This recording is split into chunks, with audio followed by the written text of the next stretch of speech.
Nous sommes sous l'empire d'une constitution qui a été donc ratifiée par les Français en 1958, le 4 octobre 1958.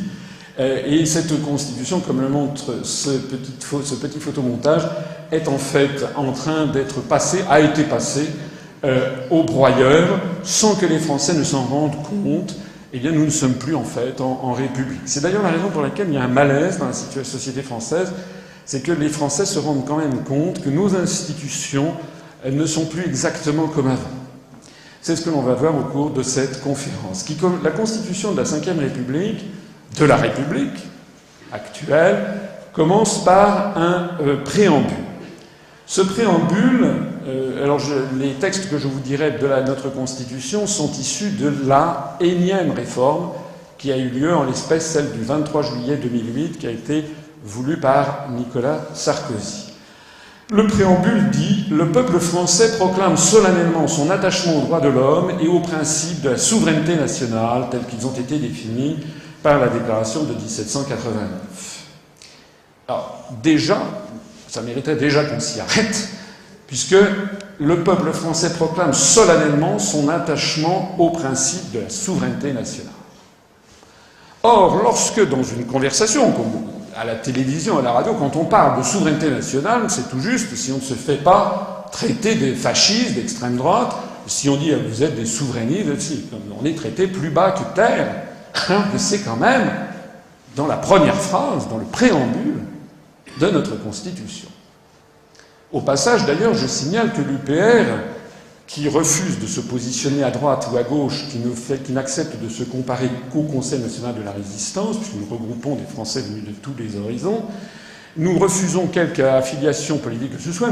Certains disent vous êtes gaulliste. Non, moi personnellement j'aime bien, je considère en tout cas que De Gaulle a été un des grands chefs d'État, un grand stratège français au XXe siècle, qu'il a fait des erreurs, mais je sais qu'à l'UPR il y a des gens qui n'aiment pas du tout De Gaulle, donc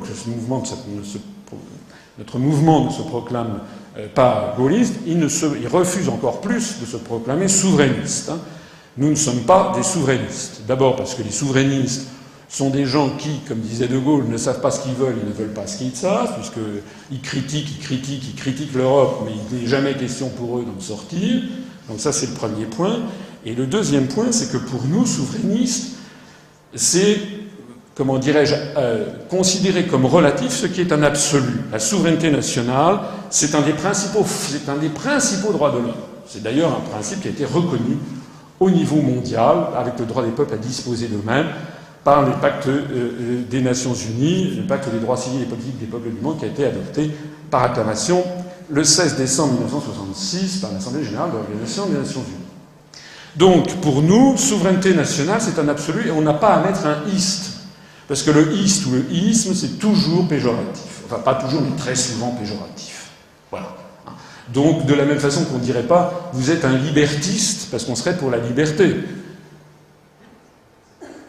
On dit d'ailleurs, il y a des gens qui disent « vous êtes des droits de l'hommistes » ou le droit de l'hommisme. Vous voyez, c'est une perversion quand on ajoute un « ist » ou un « isme ». Nous, on n'est pas souverainistes. Nous, on est pour la libération nationale et la souveraineté du peuple français.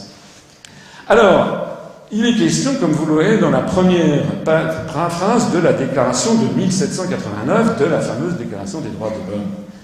Et pour les constitutionnalistes, il y en a peut-être parmi vous, ou en tout cas des étudiants qui étudient le droit constitutionnel, vous savez que cette référence à la déclaration de 1789, également d'ailleurs au préambule de la Constitution de 1946, cette référence à la déclaration de 1789 constitue ce que les constitutionnalistes appellent le bloc de constitutionnalité, ce qui signifie que la Déclaration des droits de l'homme de 1789 a la même valeur constitutionnelle en France, c'est-à-dire la valeur suprême, que la Constitution de la Ve République.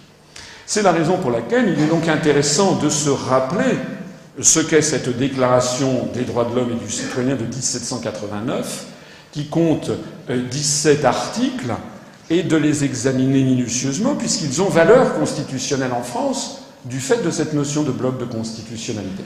Alors je ne vais pas regarder les 17 articles avec vous, qui n'ont pas tous la même pertinence pour le propos qui est le mien, mais enfin, je voudrais quand même vous rappeler comment ça commence, cette Déclaration des droits de l'homme. les représentants du peuple français constitués en Assemblée nationale, comme nous sommes en 1789, considérant que l'ignorance, l'oubli ou le mépris des droits de l'homme sont les seules causes des malheurs publics et de la corruption des gouvernements. C'est très fort. Hein. Les malheurs publics, on y est. La France de 2013, c'est le malheur public. La corruption des gouvernements, on y est aussi. Eh bien, la seule cause, c'est l'ignorance, l'oubli ou le mépris des droits de l'homme. Nous y sommes. C'est la raison pour laquelle il est très important de se rappeler quels sont ces droits de l'homme. Et nous ne devons ni les ignorer, ni nous oublier, ni les mépriser. Parce qu'une façon très suave d'établir au XXIe siècle une dictature, c'est de tourner ça à la rigolade. Hein. Oh oui, oh, c'est des vieilles lunes. Ça fait partie de l'installation de la dictature. Et ce que disaient nos aïeux, c'était afin que les actes du pouvoir législatif et ceux du pouvoir exécutif pouvant être comparés à chaque instant avec le but de toute institution politique. Ça, c'est très important aussi, cette phrase. Ça veut dire que les actes des députés ou les actes du gouvernement ou du président de la République doivent être à tout moment comparés avec le but de ce qu'est une institution politique, qui est justement d'assurer les droits de l'homme.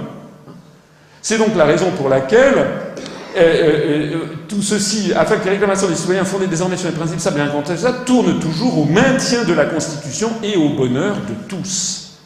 Donc le bonheur de tous, la lutte contre les malheurs publics et la corruption des gouvernements, eh bien, passe nécessairement par le rappel, la mémorisation, l'acceptation et la promotion des droits de l'homme tels qu'ils vont être définis ensuite.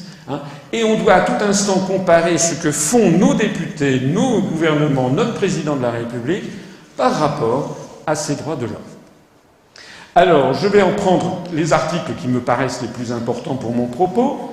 L'article 2. Le but de toute association politique est la conservation des droits naturels et imprescriptibles de l'homme. Ces droits sont la liberté, la propriété, la sûreté et la résistance à l'oppression. Donc, nous avons comme droit de l'homme, c'est la résistance à l'oppression. Article 2. L'article 3, le principe de toute souveraineté réside essentiellement dans la nation.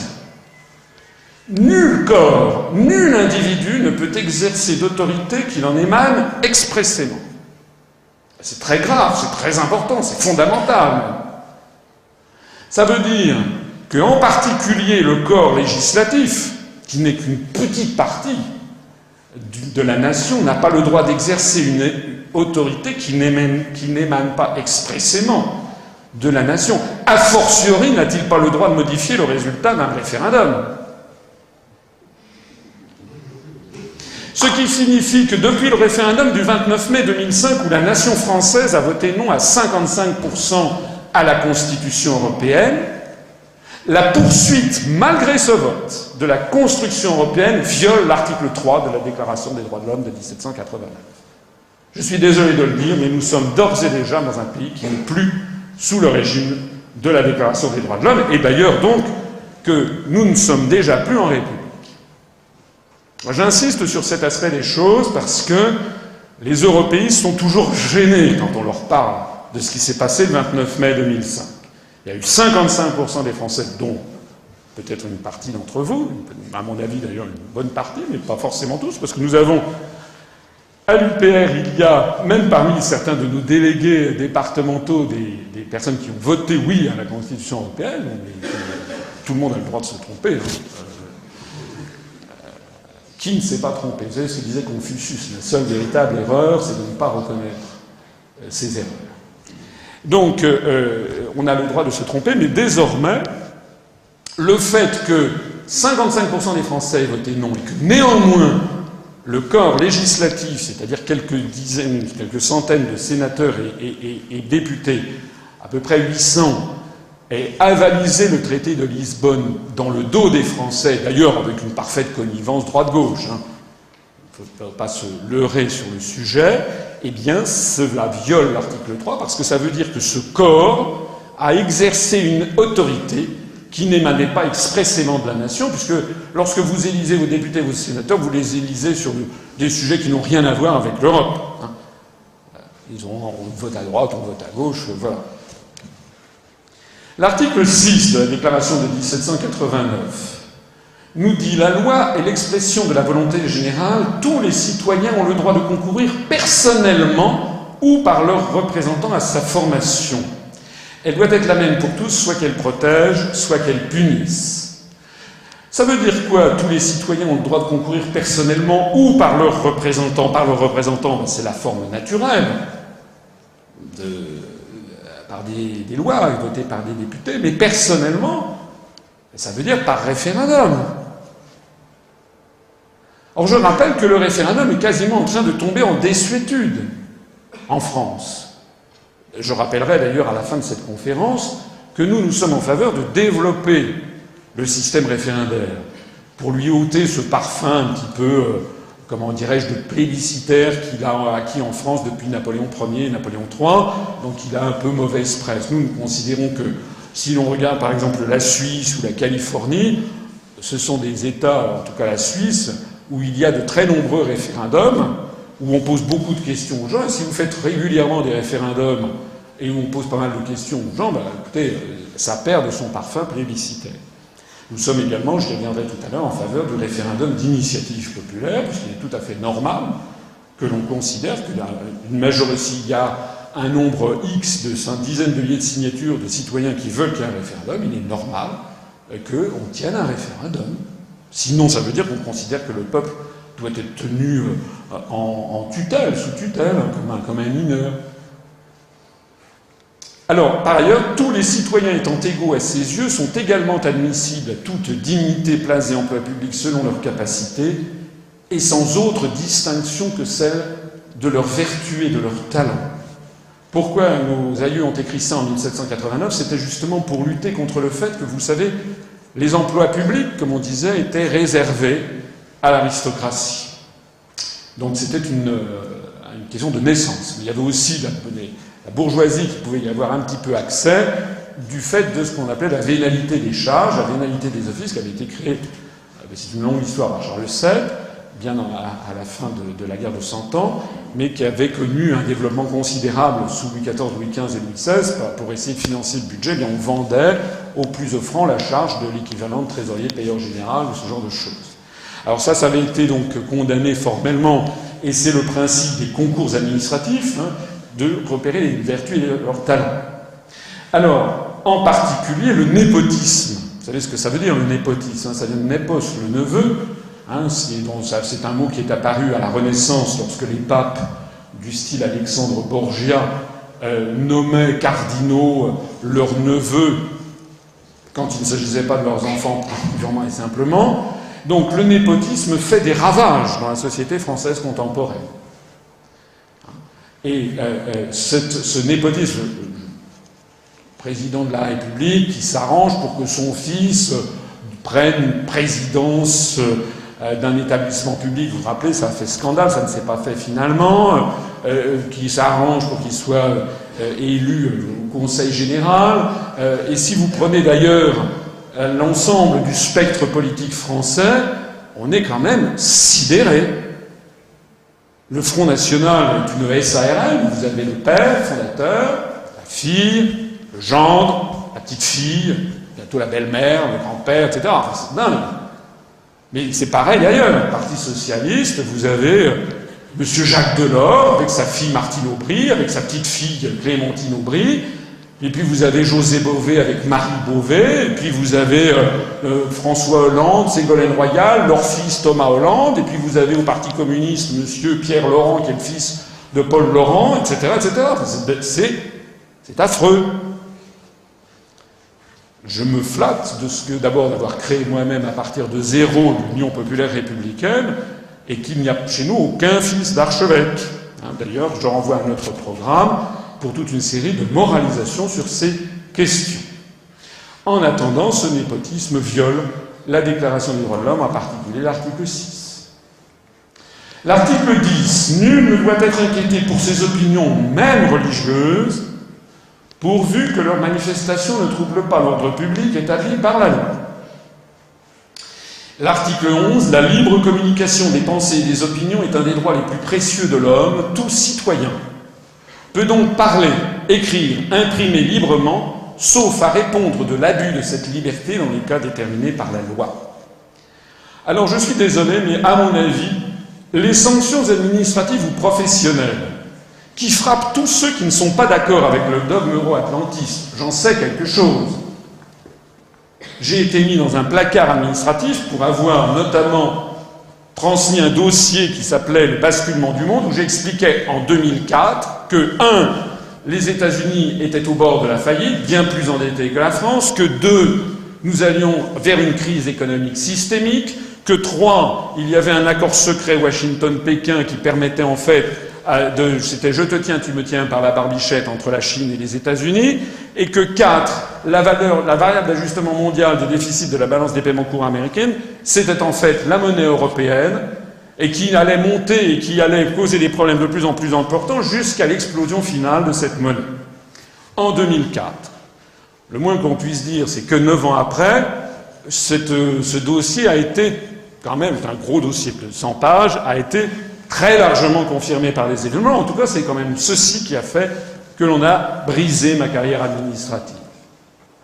J'insiste aussi sur le fait que le verrouillage médiatique, alors ça, nos aïeux de 1789 ne pouvaient pas vraiment le prévoir, le verrouillage médiatique, qui actuellement, effectivement, les gens peuvent écrire et imprimer librement, en gros, mais ils n'ont accès à aucun moyen de diffusion de masse. Donc c'est une interdiction de facto. On interdit de facto la diffusion au plus grand nombre et donc la connaissance des idées qui sont contraires au dogme euro-atlantiste. Donc actuellement, nous sommes dans une situation qui viole de facto les articles 10 et 11 de la Déclaration des droits de l'homme de 1789. Je le signale parce que certains me disent parfois « oui, mais les Français ont choisi, les Français ont voté oui à Maastricht ». Rappelez-vous, je renvoie au livre de Serge Alimi, Les nouveaux chiens de garde, rappelez-vous comment, enfin je le dis notamment pour ceux les plus jeunes qui n'en avaient pas conscience ou qui n'étaient pas nés à l'époque, ce référendum a été une escroquerie. On faisait débattre à la télévision, sur toutes les radios, des gens dits de droite et des gens dits de gauche qui s'opposaient mais qui appelaient les uns et les autres à voter oui. Il n'y avait pas de débat entre les partisans du oui et les partisans du non. Il y avait des débats entre les partisans du oui et les partisans du oui. Je rappelle également que les gens disent « oui, mais les Français ont voté Sarkozy ». Et là, les Français ont voté Hollande. Mais les Français, ils ont voté quoi? Ils ont voté en fonction de ce qu'on leur a présenté à la télévision. C'est comme lorsque vous allez, je ne sais pas, imaginez que vous vouliez acheter, qu'est-ce que je pourrais dire, une bouteille d'un alcool étranger. Vous voulez acheter une bouteille de saké, par exemple. Bon, il est 8 heures du soir à Toulouse, vous sortez, vous ne trouvez pas de saké. Peut-être qu'on trouve du saké, j'en sais rien. Bref, imaginons, vous allez dans un grand magasin, il n'y a pas de saké. Ben, qu'est-ce que vous faites? Vous êtes obligé d'acheter ce que vous trouvez. S'il n'y a pas, si c'est pas c'est tous les problèmes de la distribution. Les gens qui ont fait un peu de marketing ou qui s'intéressent à la distribution le savent. On ne peut pas acheter quelque chose qui n'est pas distribué. Voilà. Donc, qu'est-ce qui s'est passé comment dirais-je, en France? J'y reviendrai tout à l'heure, par exemple, aux dernières élections, mais il y avait des candidats, j'en étais un, qui n'a pas été mis en rayon. Ben voilà. Alors après on dit, mais les Français ont choisi. Ben oui, tiens, oui, moi je voulais du saké. Ah ben non, vous avez acheté une bouteille de martini. Ben oui, j'ai acheté la bouteille de martini parce qu'il n'y avait que ça. L'article 14. Tous les citoyens ont le droit de constater par eux-mêmes ou par leurs représentants la nécessité de la contribution publique, c'est-à-dire des impôts, d'en suivre l'emploi et d'en déterminer la quotité, l'assiette, le recouvrement et la durée.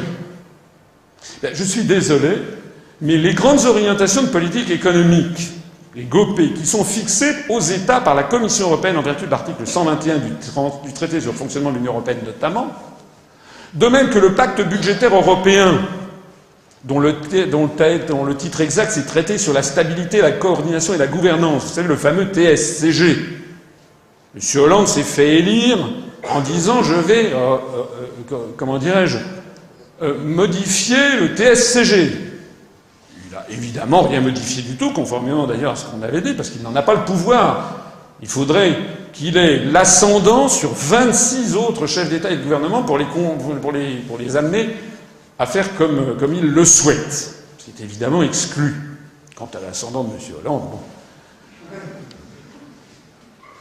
Ce pacte budgétaire revient très exactement à imposer au peuple d'Europe, en particulier au peuple français, une contribution publique, c'est-à-dire des impôts, qui sont préétablis, avec notamment la règle d'or, l'interdiction du déficit budgétaire, les utilisations, n'est-ce pas? Tout ceci est fixé par des institutions ni françaises, ni élues par qui que ce soit.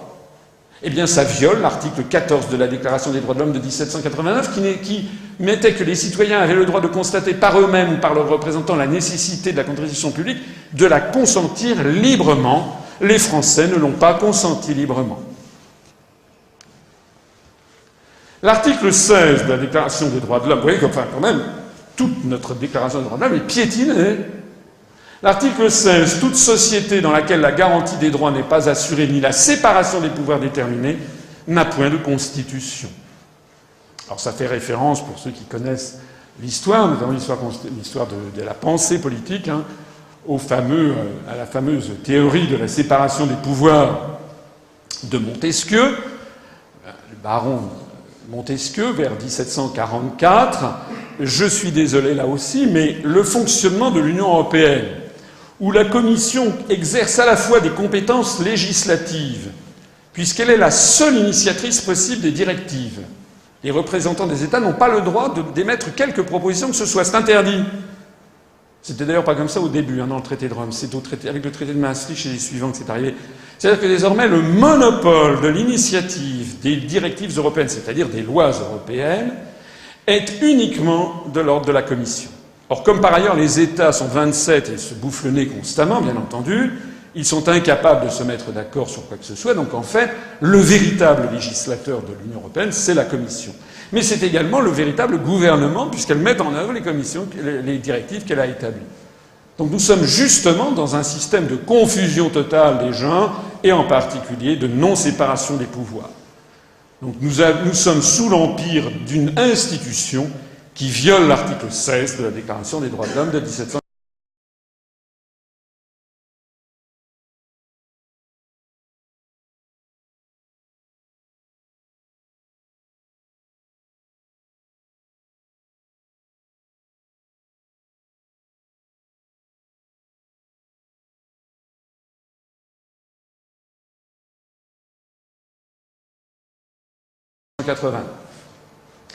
Alors ça, c'était le bloc de constitutionnalité. On en revient maintenant, c'était le commentaire du préambule, on en revient maintenant aux articles de notre Constitution. L'article 1er nous dit la France est une république indivisible, laïque, démocratique et sociale. Elle assure l'égalité devant la loi de tous les citoyens, sans distinction d'origine, de race ou de religion. Elle respecte toutes les croyances. Et ce qui a été ajouté malencontreusement par les réformes successives, son organisation est décentralisée, j'y reviendrai plus ultérieurement. Et puis également, ce qui a été ajouté, la loi favorise l'égal accès des femmes et des hommes aux mandats électoraux et fonctions électives, ainsi qu'aux responsabilités professionnelles et sociales. Bon, ça, ce sont les lois qui favorisent la promotion des femmes dans les fonctions politiques. Bon, ça, c'est un vrai débat, parce que, bon, je ne vais pas entrer là-dedans. L'article 1er, donc, la France est une république indivisible, laïque, démocratique et sociale. Le premier problème, c'est que, est-ce que la France est une république indivisible? On peut de plus en plus se le demander. Se le demander notamment avec l'apparition des euro-régions. Les Français n'ont rien demandé, d'ailleurs. Hein. On ne leur a jamais demandé s'ils étaient d'accord. D'ailleurs, ils ne sont pratiquement pas au courant. Mais on est en train délibérément de morceler les États-nations parce que, évidemment, qui peut tenir tête à l'Empire? Les grands États-nations qui ont 1500 ans d'histoire, pas des petites régions. J'y reviendrai d'ailleurs dans une prochaine conférence où je traiterai de ces questions qui me paraissent des questions très graves.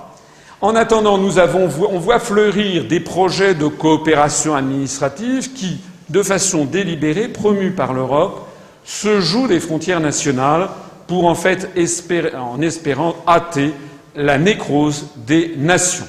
Vous avez également l'Eurorégion Alpes-Méditerranée où l'on met la région Rhône-Alpes, Provence-Alpes-Côte d'Azur avec la Ligurie, le Piémont et le Val d'Aoste en Italie. Vous avez l'Eurorégion Aquitaine-Euskadi, c'est-à-dire le Pays basque. En basque, s'il vous plaît. Vous avez également d'autres phénomènes de morcellisation, de communautarisation, pour ne pas dire de ghettoisation qui apparaissent, avec par exemple la gouvernance métropolitaine. Ça vient de sortir. Donc la gouvernance métropolitaine de la région de Lyon, hein, avec la gouvernance métropolitaine, avec Saint-Étienne Métropole, le Pays Viennois, Porte de l'Isère, le CU, la communauté urbaine de Lyon, avec des communautés d'agglomération, la communauté d'agglomération de Villefranche-sur-Saône, avec des communautés de communes, et avec des communes toutes seules qui restent désormais les parents pauvres, puisque l'objectif poursuivi est de détruire également les communes.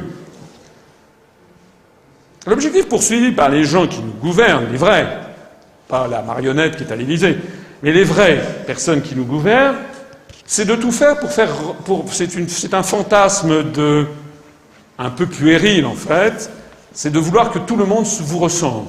Donc l'Europe doit ressembler aux États-Unis d'Amérique. Alors pour que l'Europe ressemble aux États-Unis d'Amérique, il faut découper les grands États-nations en régions ayant la taille des États-Unis d'Amérique. C'est ça qu'il s'agit. Et il faut en revanche que les communes soient rattachées pour avoir la taille des comtés américains. C'est de ça qu'il s'agit. Donc on s'attaque aux départements, on veut fusionner les communes, mais on démolit les États-nations. Alors tout ceci, bien, ça prouve que la France république indivisible, c'est un principe qui est de plus en plus attaqué par la politique délibérée de l'Union européenne visant à démembrer les États-nations susceptibles de s'opposer à l'empire euro-atlantique. La France est une république, le titre premier de la souveraineté, c'est l'article 2, précise la langue de la République est le français. D'abord, c'est le titre premier de la souveraineté. La langue de la République est le français. Je voudrais faire remarquer que c'est de plus en plus battu en brèche. Par le haut d'une part, par le bas d'autre part. Par le haut parce qu'il y a une invasion systématique de tout l'espace public par une langue étrangère qui est l'anglo-américain. La langue de la République est le français, mais il suffit de regarder, de vous promener, de regarder avec ce regard critique les devantures des magasins pour se rendre compte que désormais nous sommes sous une langue d'occupation. À Paris, par exemple, c'est le cas un peu partout, on a maintenant happy hours sur donc vous payez moins cher votre demi de bière entre 5 heures de l'après-midi et 7 heures, c'est happy hour, etc. C'est donc violé par le non-respect de la loi Toubon et par l'approbation tacite des dirigeants politiques et économiques. L'autre façon d'ailleurs de grignoter la langue française, c'est par le bas. J'ai montré par le haut, mais par le bas, c'est avec le développement au forceps des langues régionales, alors qu'il n'y a pratiquement aucune demande émanant de la population, en dépit de toute la promotion qui est faite en ce sens. L'article 2, l'emblème national est le drapeau tricolore bleu, blanc, rouge. Ah non, excusez-moi, je suis passé un peu vite. Oui, je disais quand je parlais d'occupation tout à l'heure, je rappelle cette citation de Michel Serres, philosophe et académicien interrogé par Michel Polaco sur France Inter en décembre 1993. Je pense qu'aujourd'hui, il y a sur les murs de Paris plus de mots anglais qu'il n'y avait de mots allemands pendant l'occupation. Et ça, c'est quand même sous la responsabilité de ceux qui veulent bien le mettre. Parce qu'il n'y a pas de troupes d'occupation aujourd'hui, je les appelle des collabos. Ceux d'entre vous qui sont allés, par exemple, au Québec, peuvent se rendre compte qu'il n'y a pas du tout le même phénomène. Il y a des pays entiers où on refuse ce genre de choses. Donc il y a une véritable collaboration, sur laquelle, d'ailleurs, il y aurait beaucoup à dire. D'ailleurs, au passage, je vous mets au défi d'aller dans un Auchan ou un Carrefour, un hypermarché, d'essayer d'acheter un sweatshirt ou un t-shirt qui ne soit pas écrit en anglo-américain. C'est fait pour... c'est une volonté, hein. C'est subliminal. On va dire oui, c'est des effets de mode. Non, oui, bien sûr, il y a des effets de mode. Enfin, la mode, ça peut aussi... Il y a aussi des gens qui lancent les modes. L'article 2 de notre Constitution, toujours dans son deuxième alinéa, l'emblème national est le drapeau tricolore bleu, blanc, rouge. Bien, lui aussi s'est attaqué. Les présidents de la République se font désormais systématiquement prendre en photo, filmer, par l'adjonction systématique du drapeau européen, qui n'est mentionné nulle part dans notre Constitution. C'est très grave pour un chef d'État, le symbole même de la nation, de se faire représenter par le drapeau de la Sainte Vierge de l'Apocalypse. C'était de ça qu'il s'agit. En termes symboliques, vous savez, je ne vais pas vous raconter l'histoire du drapeau européen de sa naissance dans les années 53-55. C'est quand même incroyable. Vous voyez au Capitole, je voyais au Capitole, vous avez le Capitole de Toulouse, au lieu qu'il y avait... Depuis, sous toutes les républiques, il y avait le drapeau français, symbole d'unité nationale et d'unité du peuple français, c'est-à-dire qu'on soit habitant de Toulouse, de Paris, de Lille, de Strasbourg, de Brest, de Nice ou de, je sais pas moi, Palavas-les-Flots, eh bien, on était tous identiques, tous français, avec les mêmes droits et les mêmes devoirs. Eh bien, maintenant, vous avez le drapeau de la République française, le drapeau bleu, blanc, rouge, puis le drapeau européen, et puis en plus le drapeau de la région Midi-Pyrénées. Je signale au passage que si vous allez au Royaume-Uni, pays que je connais assez bien, parce que les européistes vous parlent de l'Europe, ils ne sont jamais allés dans les autres pays d'Europe, ils s'en foutent, ça ne les intéresse pas. Moi, je suis contre la construction européenne parce que j'aime les pays d'Europe, je les connais. Si vous allez au Royaume-Uni, je vous mets au défi de trouver un monument public avec le drapeau européen dessus. À bout de 3 semaines, j'ai fini par m'inquiéter. Enfin, quand même. C'est interdit. C'est interdit parce que ce serait considéré comme un drapeau de fantaisie. Article 2, alinéa 3, l'hymne national et la Marseillaise. C'est très important de vous parler de tout ça, parce que c'est des choses symboliques. C'est là-dessus qu'un peuple se reconnaît en étant un peuple. L'hymne national et la Marseillaise, je ne vous apprendrai pas que c'est devenu un sujet quasiment tabou. La Marseillaise est au mieux ridiculisée et au pire diabolisée. On vous explique que c'est un hymne raciste, belliciste.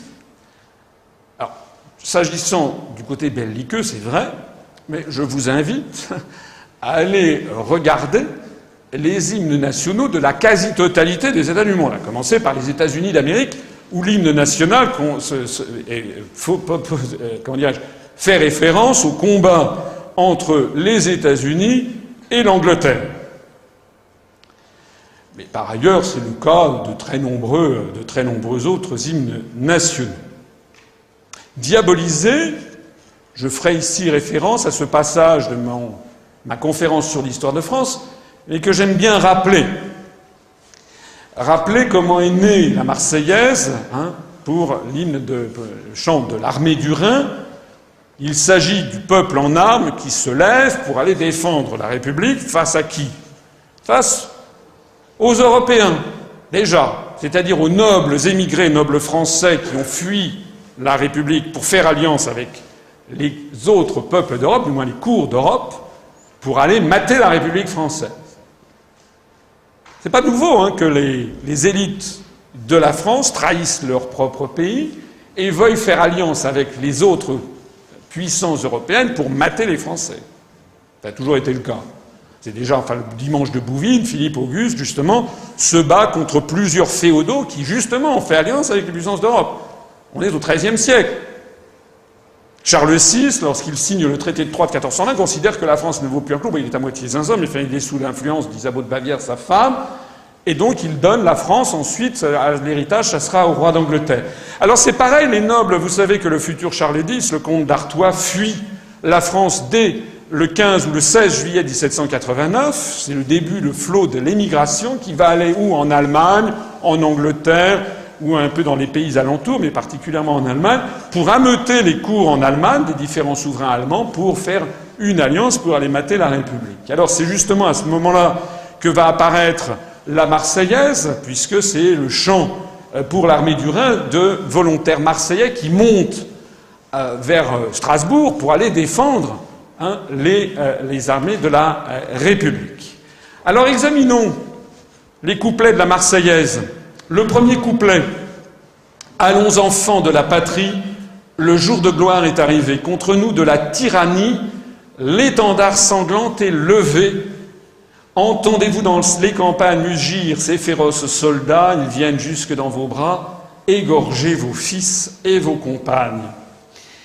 Ça veut dire quoi? Ça veut dire que la tyrannie, c'est-à-dire les émigrés qui ont fait alliance avec les puissances d'Europe, avec Bouillet notamment, qui est l'un des aristocrates, un proche de la cour française, qui essaye de faire une contre-révolution. Donc de la tyrannie européenne, ou des opposants en tout cas à la République, l'étendard sanglant est levé, c'est l'étendard des tyrans.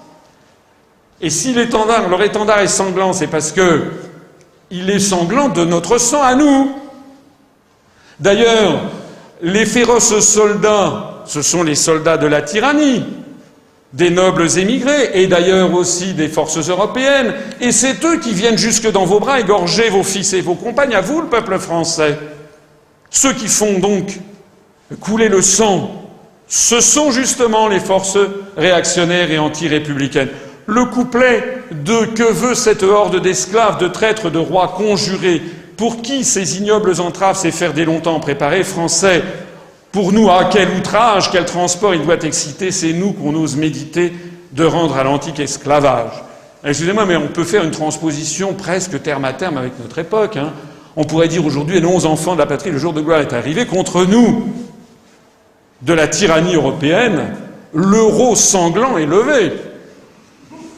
Mais oui, l'euro est en train de répandre l'appauvrissement et la misère partout. Entendez-vous, dans les campagnes, fermer les usines les unes après les autres, ou plus exactement, mugir les ordres venus de la Commission européenne? Ils viennent jusque dans vos bras licencier vos fils et vos compagnes.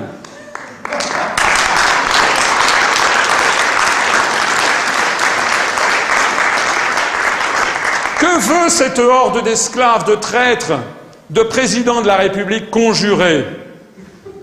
Pour qui ces ignobles entraves, ces ignobles directives, ces fers dès longtemps préparés, français pour nous, à quel outrage, quel transport il doit exciter, quelle fureur il doit exciter? C'est nous qu'on ose méditer de rendre à l'antique esclavage. Il n'y a rien à changer. Le chapitre 3, le couplet 3, « Quoi des cohortes étrangères ferait la loi dans nos foyers? Quoi ces phalanges mercenaires terrasseraient nos fiers guerriers? Grand Dieu, par des mains enchaînées, nos fronts sous le joug se ploierait, de vils despotes deviendraient les maîtres de nos destinées. » Eh bien, vous changez trois mots. Quoi des commissaires européens feraient la loi dans nos foyers? Quoi je sais pas moi, ces marchés financiers terrasseraient nos fiers ouvriers? Grand Dieu, par des mains enchaînées, nos fronts sous le joug se ploieraient, de vils financiers deviendraient les maîtres de nos destinées. C'est ça. Alors, c'est là-dedans que s'inscrit ce fameux refrain qui fait tant jaser, qu'un sang impur abreuve nos sillons. Il faut comprendre ce que ça veut dire. Je fais un petit rappel historique. Au XVIIIe siècle, il y avait les aristocrates qui portaient des culottes et des bas de soie. Les bas de soie, c'était un peu des espèces de longues chaussettes qui montaient jusqu'aux genoux. On le voit ici sur Louis XVI et ici sur un noble, un aristocrate de l'époque. Et au-dessus, ils avaient une culotte qui était en soie, comme Louis XVI sur cette photo, sur ce tableau, ou ici en velours, avec des brocarts, qui était un peu ce qu'on appellerait un bermuda. Le peuple, lui, n'avait évidemment pas les moyens ni de se payer un bermuda en velours avec des brocarts, ni de se payer des bas de soie, ni non plus des brodequins. Donc, le peuple, lui, portait ce que l'on appelait des chausses, c'est-à-dire l'équivalent de nos pantalons ou de nos blue jeans. Vous savez d'ailleurs que blue jeans, c'est un mot qui vient du français. Ça vient de Nîmes, plus exactement. Le de Nîmes, c'est de la ville de Nîmes. Bon, enfin, je ferme la parenthèse. Donc, le peuple, lui, portait des pantalons, des chausses, comme on disait à l'époque. Et comme il ne portait pas, il n'était pas aristocrate, eh bien, il a fièrement décidé de se rebaptiser lui-même le sans-culotte. Alors, sans-culotte, ça ne veut pas dire qu'il était tout nu. Ça ne veut pas dire que les dames avaient oublié leur petite culotte à la maison. Ça veut dire qu'il était habillé comme ça. Et donc, il avait transmuté ce qui était un objet de dérision pour l'aristocratie en une fierté. Le peuple des sans-culottes, c'est celui qui, justement, ne porte pas de bas de soie. On a exactement le même phénomène à notre époque, d'ailleurs, avec les sans-papiers. On reproche aux immigrés clandestins de ne pas avoir de papier, donc il y a eu un mouvement qui, fièrement, presque avec de façon bravache, avec provocation, a dit ben oui, nous sommes des sans-papiers.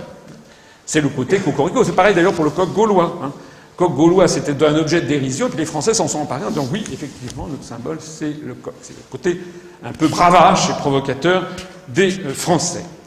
Alors, de la même façon, la famille royale était réputée avoir le sang bleu, et les nobles avaient le teint plus pâle que le reste de la population parce qu'ils étaient censés avoir le sang plus pur que les roturiers. Si vous lisez des ouvrages, d'ailleurs, du XVIIIe ou du XIXe siècle, notamment des ouvrages de voyage, vous voyez à quel point les écrivains, enfin tout le monde, pense être blanc comme un linge, c'était un grand symbole de pureté du sang, de beauté, etc., d'aristocratie, alors que le peuple, lui, qui était dans les campagnes, puisqu'il y avait 90% des gens qui étaient aux champs et qui faisaient les récoltes, eh bien lui, il était bronzé, il était hâlé. D'ailleurs, c'est pour ça qu'il y avait des ombrelles, que les dames de qualité se protégeaient des rayons du soleil. Donc, de la même façon que le sang pur, c'était celui des aristocrates, et le sang bleu, c'était celui de la famille royale, les Français s'étaient qualifiés de sang impur. De la même façon qu'ils étaient des sans-culottes, de la même façon qu'il y a actuellement des sans-papiers. En d'autres termes, qu'un sang impur abreuve nos sillons signifie exactement le peuple français est prêt à nourrir de son propre sang la terre de France pour défendre sa liberté et la République. D'ailleurs, on l'a vu. L'étendard de nos adversaires, il est sanglant de notre propre sang. Nos adversaires viennent égorger nos fils et nos compagnes.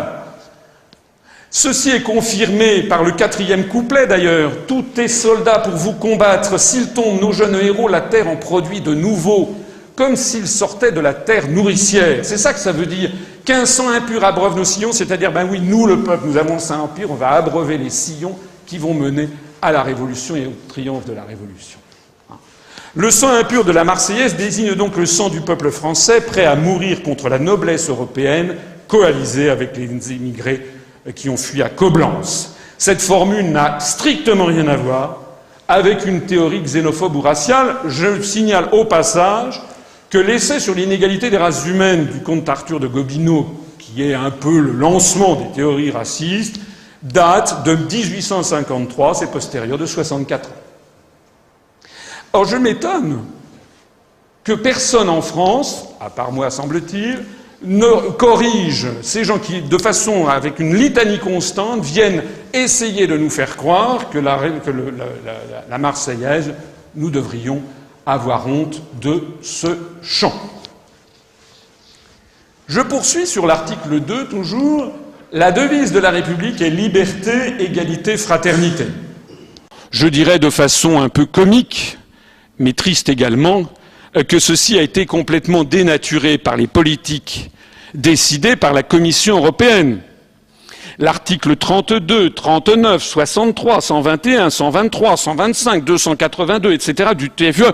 Je vous renvoie à ma conférence sur les 10 raisons de sortir de l'Union européenne. Je dirais simplement que le 32 et 39 concernent l'agriculture.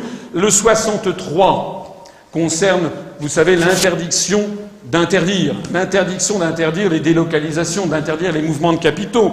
Le 121, ce sont les grandes orientations de politique économique dont je parlais tout à l'heure. Le 123 concerne le monopole donné à la Banque centrale européenne, n'est-ce pas, l'interdiction qu'elle a de financer les déficits publics, c'est l'équivalent de notre loi Pompidou. Le 125 interdit, c'est la clause de no bail-out qui a été bafouée, qui interdisait normalement la sauvegarde des autres pays d'Europe. La 282, l'article 282, c'est celui qui donne une totale indépendance à la Banque centrale européenne qui ne doit rendre de compte à personne. Tout ceci, en fait, est piétine les principes de liberté, d'égalité et de fraternité pour faire prévaloir un monde d'ultralibéralisme qui mène exactement au contraire de la liberté, de l'égalité et de fraternité, qui mène exactement à austérité, précarité, compétitivité. Et puis le dernier chapitre, le dernier alinéa de l'article 2, son principe, le principe de la République française est gouvernement du peuple, par le peuple et pour le peuple. Bon ben, je rappelle, j'en ai déjà parlé, mais je reviendrai tout le temps, autant de fois qu'il le faudra, le référendum sur le traité, sur la Constitution européenne, 54,87% de non, 45,13% de oui, avec ici des Français qui avaient voté non et qui exultent et qui ont été en fait trahis. Ça veut donc dire que le principe gouvernement du peuple par le peuple et pour le peuple, eh bien, n'existe plus. Ceci n'existe plus, ceci a été violé. Les suites données au référendum du 29 mai 2005 avec l'adoption du traité de Lisbonne. L'article 3 de notre Constitution dit que la souveraineté nationale appartient au peuple, qu'il l'exerce par ses représentants et par la voie du référendum. Je viens d'en parler, on voit que ça a été violé. Aucune section du peuple ni aucun individu ne peut s'en attribuer l'exercice. C'est la reprise de ce que je vous montrais tout à l'heure de la Déclaration des droits de l'homme, qui non seulement figure dans le bloc de constitutionnalité, mais a été introduit dans l'article 3 de notre Constitution. Et puis, plus loin, sont électeurs dans les conditions déterminées par la loi tous les nationaux français majeurs des deux sexes jouissant de leurs droits civils et politiques. Ceci est violé par la Constitution elle-même, puisqu'elle est complètement baroque, cette Constitution, puisqu'il y a eu des ajouts progressifs. Nous n'avons plus qu'une défiguration de la Constitution de 1958, notamment l'article 88 alinéa 3 qui a été ajouté bien après et qui accorde le droit de vote aux étrangers communautaires, comme on dit, pour les élections européennes ou pour les élections municipales. L'article 4, les partis et groupements politiques en France concourent à l'expression du suffrage. Ils se forment et exercent leurs activités librement. Alors ouvrez grand vos oreilles et vos yeux. Ils doivent respecter les principes de la souveraineté nationale et de la démocratie. Je suis désolé, mais l'article 4 de la Constitution française actuellement en vigueur précise que les partis politiques français doivent, c'est pas une possibilité, doivent, c'est une obligation, la plus haute obligation juridique dans notre ordre juridique, puisque ça figure au sommet de notre ordre juridique, la Constitution de la République. Les partis doivent respecter les principes de la souveraineté nationale et de la démocratie. Eh bien, je suis désolé de le dire, mais tous les partis politiques qui ont approuvé les traités européens, qui ont appelé à voter oui, l'UMP, le MODEM, EELV, le Parti socialiste, sont des partis qui sont anticonstitutionnels. Ils violent l'article 4 de notre Constitution. Alors, je suis désolé, mais il faut que les mots aient du sens. Il faut que les mots aient du sens.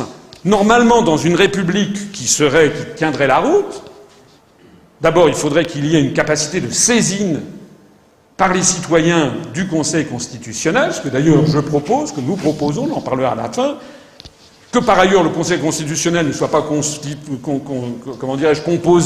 de copains du président de la République, président de l'Assemblée nationale et président du Sénat, mais de véritables magistrats qui jugent en droit et non pas en opportunité politique, comme c'est le cas. Et comme c'est à peu près le cas, pas tout à fait, mais à peu près le cas au tribunal constitutionnel de la République fédérale d'Allemagne à Karlsruhe. Et normalement, il pourrait y avoir un collectif de citoyens qui saisissent le Conseil constitutionnel et qui demandent au Conseil constitutionnel de trancher cette question.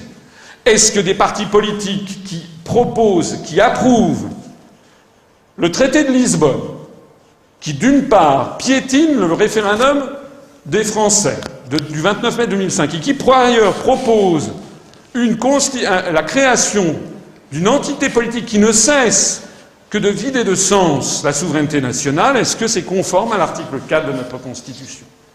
La réponse est non. Et puis on lit toujours plus bas dans l'article 4, la loi garantit les expressions pluralistes des opinions et la participation équitable des partis et groupements politiques à la vie démocratique de la nation. Alors là aussi, je suis désolé, mais c'est violé. Ah oui, excusez-moi, j'ai oublié de parler aussi de la démocratie, les principes de la démocratie. C'est violé par les partis qui font pression sur les maires au moment des 500 parrainages à l'élection présidentielle. Des partis comme l'UMP ou le Parti socialiste qui ont donné instruction à tous leurs élus, à travers toute la France, de refuser quelque parrainage que ce soit à un candidat qui ne soit pas de l'UMP ou du PS, et puis ça leur permet éventuellement d'ouvrir les vannes en tant que de besoin pour en donner à M. Dupont-Aignan, à Mme Le Pen, à M. Mélenchon, au cas où. Nous, on en a eu 17, parrainages, qu'on est allé chercher avec les dents. Là. On a les instructions qui sont données par ces partis violent les principes de démocratie. Ils agissent en fonction de leur mainmise sur la société française. Ils interdisent justement que, excusez-moi, mais que je sois mis en rayon. C'est exactement pour ceux qui travaillent dans la distribution, vous savez, quand vous avez quelqu'un qui va voir le chef de l'hypermarché du coin en disant bah, ce concurrent-là, vous ne le mettez pas en rayon. Hein. Vous mettez mes produits en tête de gondole, mais celui-là, vous ne le référencez pas. Voilà. Donc, le dernier alinéa de l'article 4, la loi garantit les expressions pluralistes des opinions et la participation équitable des partis et groupements politiques à la vie démocratique de la nation. C'est violé effrontément par le système électoral et médiatique. La loi garantit les expressions pluralistes et la participation équitable des partis et groupements politiques.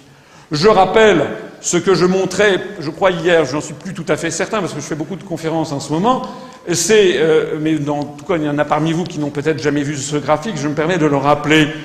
Il s'agit du calcul effectué par le Conseil supérieur de l'audiovisuel, par le CSA, qui a été publié par le journal Le Monde le 13 février 2012 sur les passages médias à la télévision des candidats déclarés à la présidence de la République. Des candidats déclarés ou présumés, puisqu'à l'époque, Nicolas Sarkozy n'avait pas fait acte de candidature officiellement.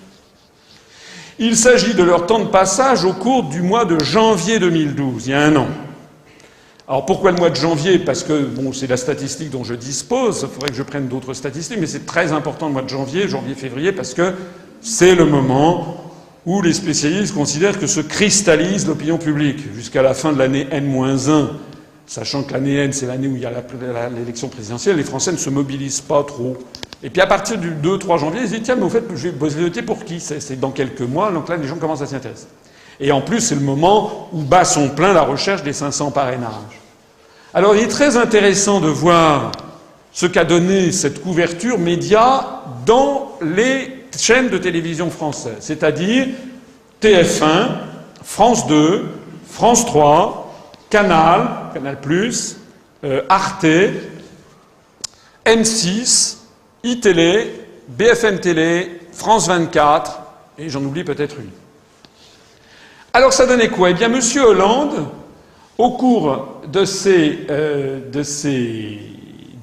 mois de janvier, est passé 3626 minutes en cumulé sur ces chaînes de télévision.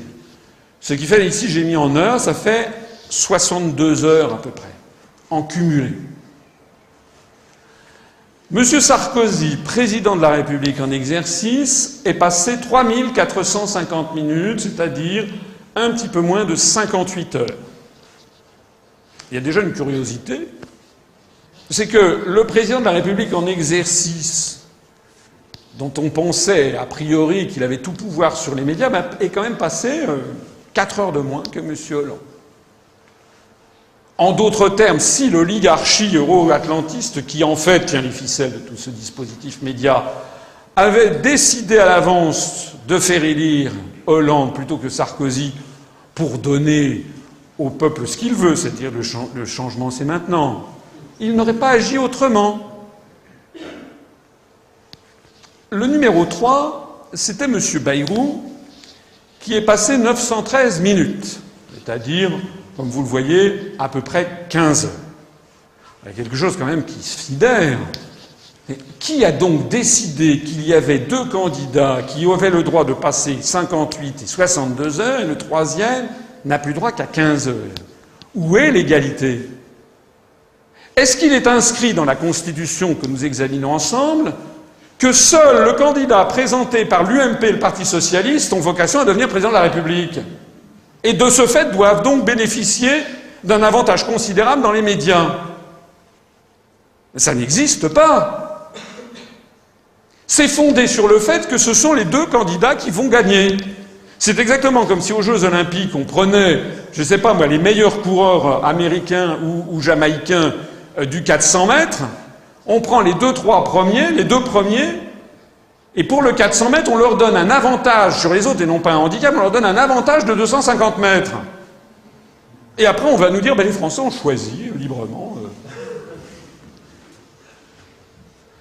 Numéro 4, Madame Le Pen, 722 minutes, 12 heures.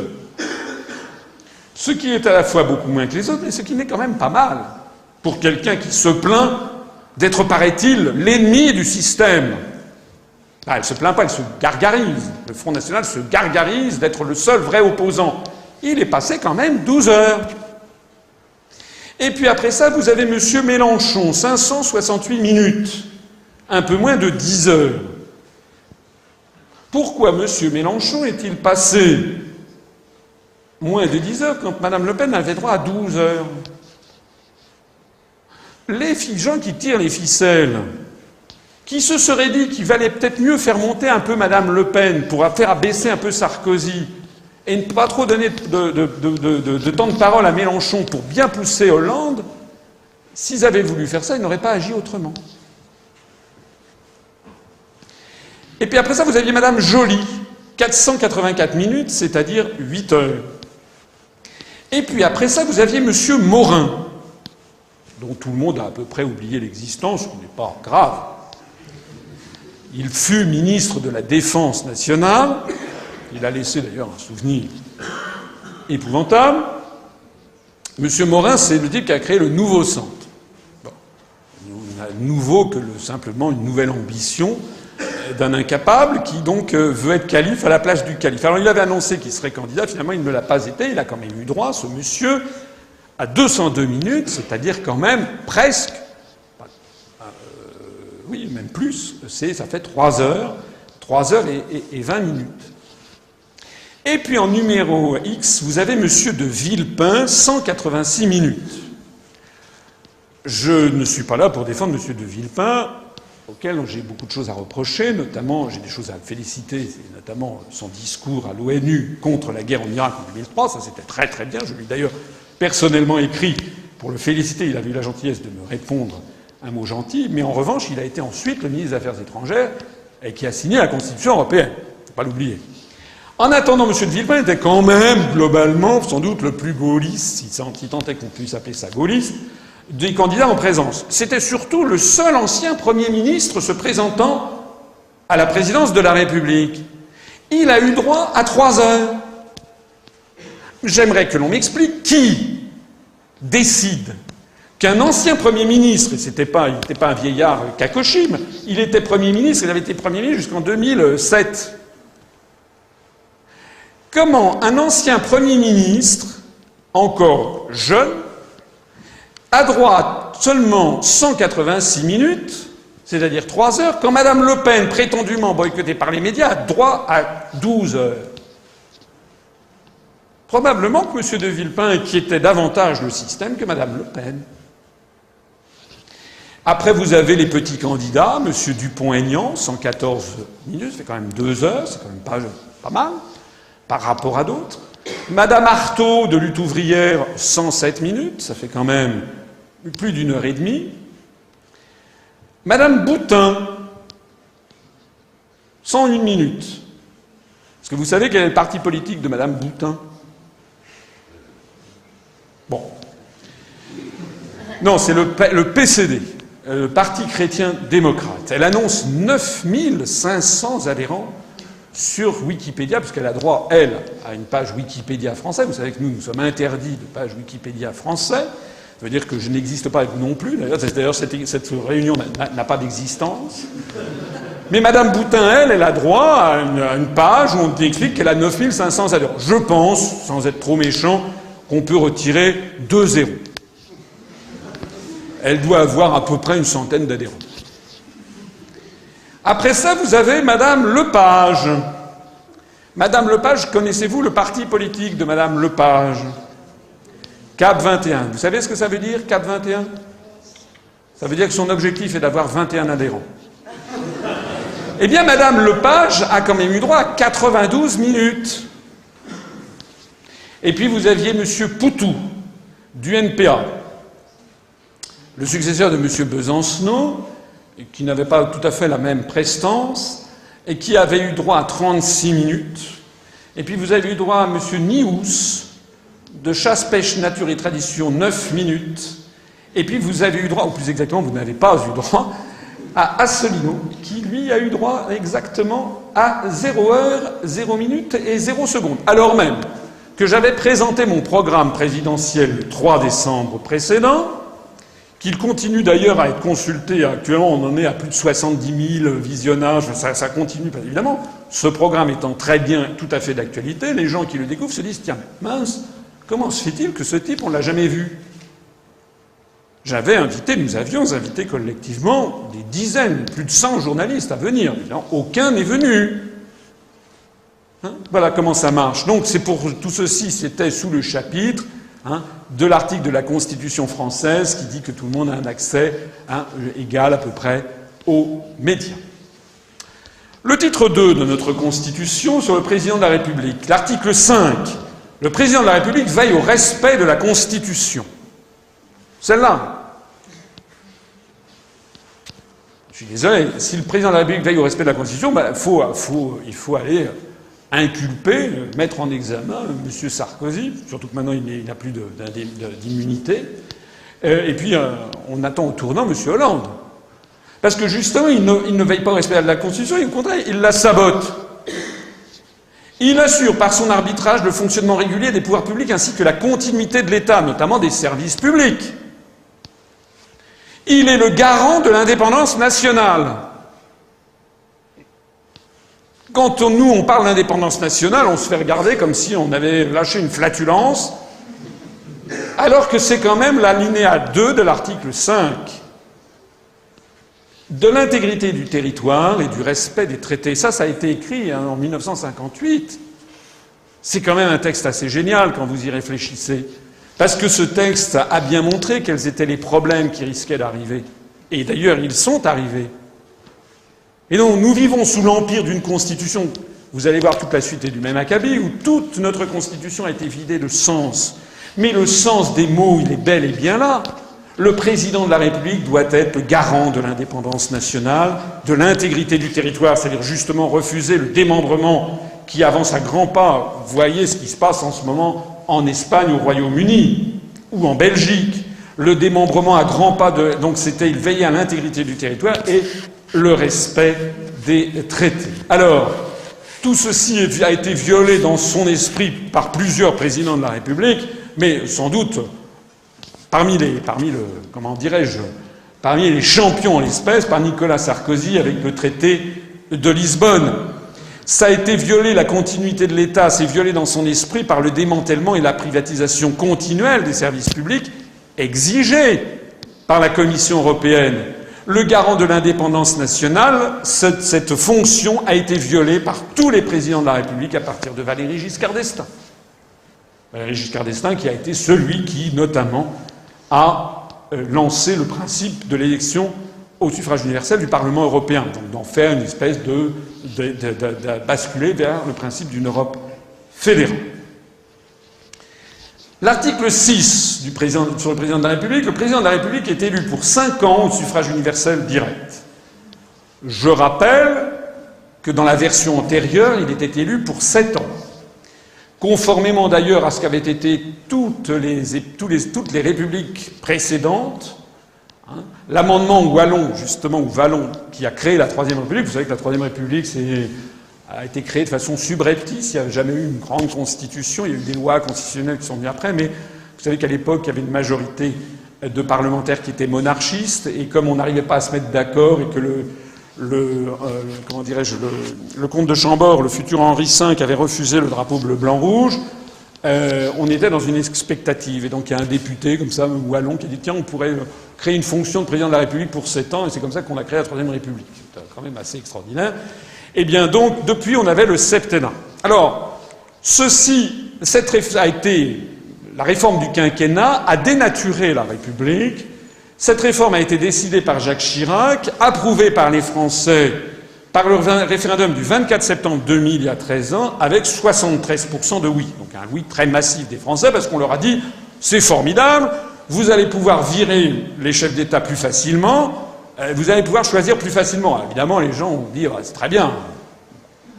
Ce que l'on n'a pas dit aux Français, au passage, c'est ce qu'était la logique profonde de la Ve République. Là, je me répète par rapport à cette planche que j'ai déjà montrée hier pour ceux qui y étaient, mais je me permets d'insister, et notamment pour ceux qui n'y étaient pas. La Ve République avait très intelligemment prévu de distinguer l'action stratégique et l'action tactique. La réflexion et l'action stratégique étaient dévolues au président de la République. Il bénéficiait d'un long mandat de 7 ans qui lui permettait d'échapper aux contingences de l'action quotidienne, de se consacrer à l'analyse économique et géopolitique, voir toutes les menaces qui pouvaient peser sur le devenir de notre nation, et être, comme disait le général de Gaulle, le père de la Ve République, le garant de l'essentiel. Garant, que la France continuera d'exister, que nos arrière-arrière-petits-enfants hériteront du même patrimoine que nous avons hérité, nous, des 40 générations qui nous ont précédés. 2, que nous, globalement, que nous préserverions, voire accroîtrions notre niveau de vie, notre richesse, notre rayonnement, le prestige de notre langue, de notre culture, etc. Or, ceci, pour exercer ces fonctions, ce sont des fonctions qui ont besoin de calme, de solitude, de réflexion, de ne pas être en permanence dérangé par un coup de fil, par une manifestation, ou par un je sais pas quoi, le lait sur le feu qui déborde ici ou là. Et donc, la réflexion et l'action tactique étaient dévolues à un second, au Premier ministre, qui lui était non pas chef de l'État, mais chef du gouvernement, qui lui avait un mandat variable, qui pouvait être renversé par le Parlement, enfin par une majorité à l'Assemblée nationale, c'est arrivé une fois d'ailleurs dans notre République. Et l'historique de la Ve République a montré que le mandat des premiers ministres est allé le moins long, ça a été celui de Madame Cresson, qui a duré 10 mois et 6 jours, je crois, qui avait été nommé par M. Mitterrand, puis il s'en est mordu les doigts une demi-heure après l'avoir nommé. Et le plus long, ça a été 6 ans, c'est pour Georges Pompidou. En gros, en moyenne, c'était 2-3 ans. Donc le Premier ministre, lui, devait, selon l'article 20 de la Constitution dont je parlerai tout à l'heure, il devait conduire l'action du gouvernement au quotidien. Donc lorsqu'il y avait le feu au lac à tel ou tel endroit, lorsqu'il fallait prendre des mesures conjoncturelles, lorsqu'il fallait parler du fisc, il fallait parler, je ne sais pas moi, de la fermeture de Fessenheim ou de tel ou tel aéroport de Notre-Dame-des-Landes, mais tout ça c'était le boulot du Premier ministre. Alors on a dit oui, c'est le Premier ministre qui sert de fusil. Ben oui, c'était pas mal. C'était pas mal d'avoir quelqu'un qui était là pour endosser l'inévitable impopularité d'un chef de gouvernement qui est confronté à un peuple, en plus de ça, particulièrement, comment dirais-je, caustique et critique, et essayer de naviguer au milieu des écueils pendant qu'il y avait quelqu'un qui était au-dessus, qui lui était protégé justement et pouvait penser à ce qu'était la stratégie de la France. Le passage au quinquennat a saboté tout ce dispositif, a saboté le pouvoir du chef de l'État de s'opposer, parce que c'est là le fond du problème. Ça a permis de saboter le pouvoir du chef